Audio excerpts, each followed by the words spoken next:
Сайн мэцгаано Цэвэр төмөр компани эмч төлөөлөгч баяр маань өнөөдөр та бүхэндээ цэсийн төвшний талаар мэдээлэл хүргье. Бөөр шээсний өвчлөлийн талаарх судалгаа. Хүндрээгүй зочмог бөөр шээсний замын халдвар нь түгээмэл тохиолддог бөгөөд дэлхий дээр жилд 150 сая хүн өртөж байна. Монголын хэмжээнд 5 эмэгтэй дутмын нэг нь бөөр шээсний замын дахилт халдвартай гэх судалгаа байгаа бөгөөд ихэвчлэн давсганы өрөвсөл буюу цистит өвчний архирсан хэлбэр нь бөөрийн өвчлөл үүсгэдэг байна. Тухайн эмэгтэйчүүдийн 27-аас 44% нь 15-аас 30 насны эмэгтэйчүүд байдаг бол 30-аас дээш насныхан 40 хүртэлх хувийг эзэлдэг. 10 хүртэлх хувь нь 60-аас дээш насныхан байдаг байна. Байнгын давшингүй циститийн халдвар төгсдөг эмэгтэйчүүд 21 байдаг ба энэ нь ихэнхдээ үтгээний өрөвслийн архирсан хэлбэр гэж үздэг. Нянгийн гаралтай бөөрийн үүсгэгчийн хувьд 70 хүртэлх хувь нь E. coli ням байдаг. Цистит өвчний хүндрэл юунд хүргэх вэ? Давсганы мэдрэлжүүлэлт алдагдах, ойр ойрхон шээх, бөөрийн өсөх замын халдвар болох, бөөр давсганд сорвжилт үүсгэх. Цистит өвчин маань хүйсийн хувьд аваад үзэх юм бол эрэгтэй хүмүүсээс илүү эмэгтэй хүмүүс нь илүү өвддөг гэсэн. За шалтгаан гэх юм бол эмэгтэй хүний антон физиологтой холбоотой байдаг. Үүсгэгч. E. coli гэх үүсгэгч маань энгийн үед хоол боловсруулах замд байрладаг бөгөөд ариун цэврийн буруу дадал, дархлаа уналт, даарч хөрөх зэргээс үүдэн шээсний сүвд орж ихэнхдээ цистит цаашлаад бөөрийн өвчлөл үүсгэдэг байна. Цистит үүсгэдэг E. coli хэрхэн өвчлөл үүсгэдэг вэ? Цистит өвчин үүсгэдэг Escherichia coli бактери маань хэвийн үед бол хүний биеийн хоол босруулах эргэтэн системд ашигт бактери хэлбэрээрээ буюу бидний биеийг гадны эмэг түрэж бактериудаас хамгаалаад оршин байж байгаа бактери байсан бол харин шээсийн сүв буюу давсганд ороод ирэхээр зэрэг эмэг түрэж бактери болон хувирдаг. За Escherichia coli бактери маань бүтцийн хувьд бол онцлогтой байдаг. Escherichia coli бактери маань гадуураа олон тооны шилбүрүүдтэй. За энэ шилбүрүүдийнхээ тусламжтайгаар шээсийн сүв буюу давсганы хааны 39-д бэхлэгдээд улмаар 39-ийн үйл ажиллагааг өөрчлөн эсийн дотор нэвтрээ ордог.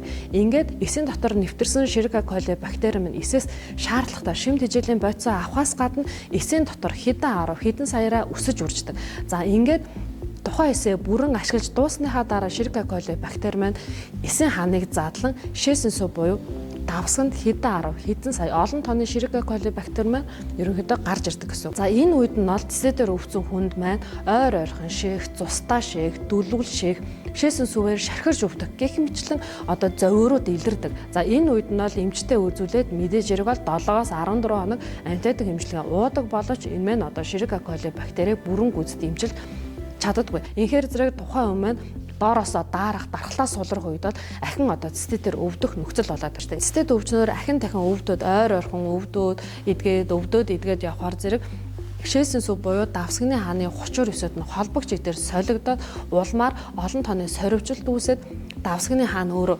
зузаараад шээс задгаарах эмэг рүү шилждэг байгаа. За инхээр зэрэг цистит өвчин маань бөөрийн өксөх замын халдварын 90%-ийг бүрдүүлдэг. Тэгэхээр зэрэг бөөрөн дээр ч ялгаагүй бөөрийн аяганцар твсэнцрийн өрөвсөл үүсгээд олон дахин өвдөөд идгээд явхаар зэрэг эхо шинжилгээр харахад бөөр сэрэгцэн байна гэдэг оншоол гардаг байх нэ. Цистит өвчний эмчилгээ.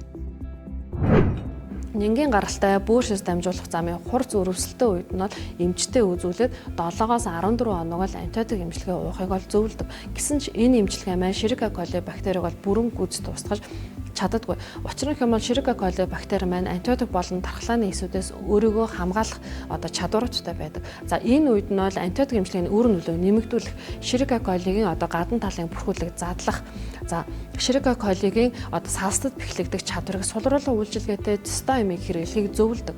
За цистоимийн хувьд бол дэлхийн эм үйлдвэрлэлийн GMP-гээр баталгаажсан энэтхэг улсын Хямлаа Wellness компани бүтээгдэхүүн бөгөөд дэлхийн 100 гаруй улс оронд худалдаалагддаг.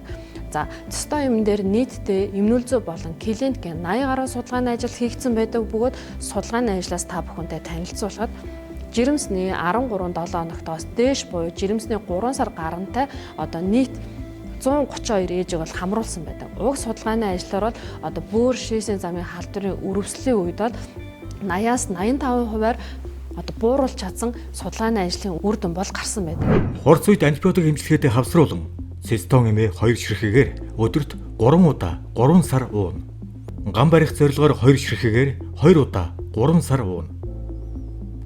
Жирэмсэн үеийн нянгийн үрвсэлд 2 ширхгээр 2 удаа төрдлөө уух боломжтой. Цистон риналка эмийн үйлдэл. Бөөр давсганы үрвсэлд өвчнийг ангаана. Циститийн үеийн зовиор шинж тэмдгийг эмчилнэ. Бөөр давсганы чулууч эмгэгт бөөр давсганы үрвсэл дахин сэтрхээс урьдчилан сэргийлэх. Тэгэхээр зэрэг та бүхэндээ судалгаа шинжилгээр батлагдсан 100% ургамлын найрлагатай цистон эмийг хэрэглэхийг зөвлөж байна.